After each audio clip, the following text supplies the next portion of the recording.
The first light of dawn spills across the horizon like a curtain of liquid amber, its glow licking the edges of the ancient cliffs that have watched the world turn for millennia. In that quiet, pre-midnight hour, the wind whispers through the gnarled branches of trees that have stood longer than the memory of any single civilization. Here, beneath the watchful gaze of the stars, a lone figure treads upon the stone path that has carried the footsteps of countless seekers, from nomadic wanderers to scholarly monks.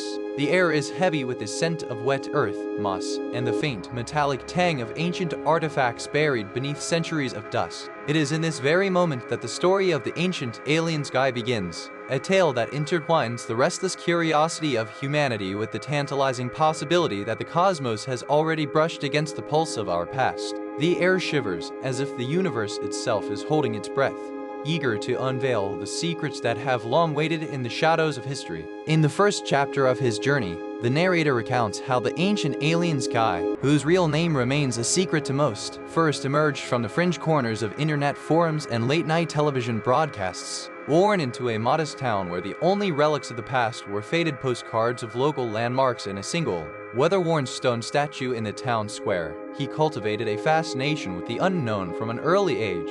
Every night, after his parents had fallen asleep, he would stare at the sky through the cracked window of his attic, noting the patterns of stars in the silent, indifferent dance of galaxies far beyond. The sound of the wind outside became a metronome for his thoughts, a reminder that time was both a relentless march and a patient teacher. He remembered the day he found a dusty notebook in his grandfather's attic, filled with sketches of impossible geometries and strange symbols that seemed to defy earthly logic. It was a revelation, a spark that ignited a lifelong quest to uncover the truth about humanity's possible extraterrestrial patrons. The world outside was dark, but his mind burned with a light that would soon ignite a movement. The second chapter plunges into the early career of the ancient alien sky, a period marked by relentless research and a growing network of like-minded enthusiasts. With a battered laptop and an internet connection that occasionally flickered like a dying star, he scoured archives, studied ancient texts, and delved into the dusty halls of museums where artifacts whispered of forgotten civilizations. He stood beneath the towering columns of the Parthenon, his mind racing through the theories of engineers and gods alike.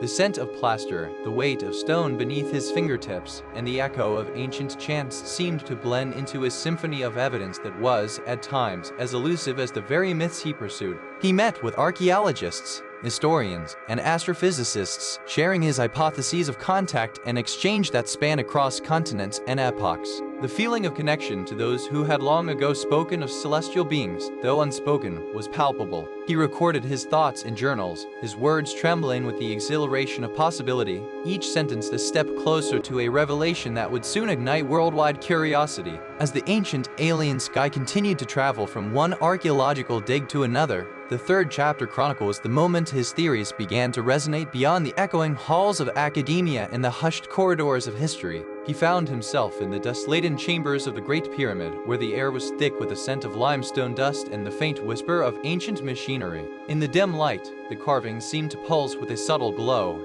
as though the very stones were breathing secrets of the cosmos. He described the feeling of awe that surged through him as he connected the geometry of the pyramids with the movements of celestial bodies, painting a picture of an ancient people who may have been guided by oracles from beyond the heavens. He recorded his observations in detail, each line a testament to the possibility that humanity's ancestors were not alone in the universe. The sense of being part of a larger narrative, of bridging gaps between time and space, grew within him, and he felt a growing responsibility to share these revelations with the world. His voice resonated with the conviction that humanity had been touched by forces that had yet to be fully understood. The fourth chapter turns to the moment when his theories captured the imagination of a global audience. The ancient alien sky found himself speaking at bustling conferences, his voice echoing through grand halls filled with scholars and laypersons alike. The air in the auditorium carried a mixture of anticipation and skepticism, a palpable tension that made each sentence feel heavy with the weight of the universe. As he spoke of the possible evidence of extraterrestrial influence, the audience was transfixed, their eyes reflecting the flickering lights of their devices in the glow of distant stars.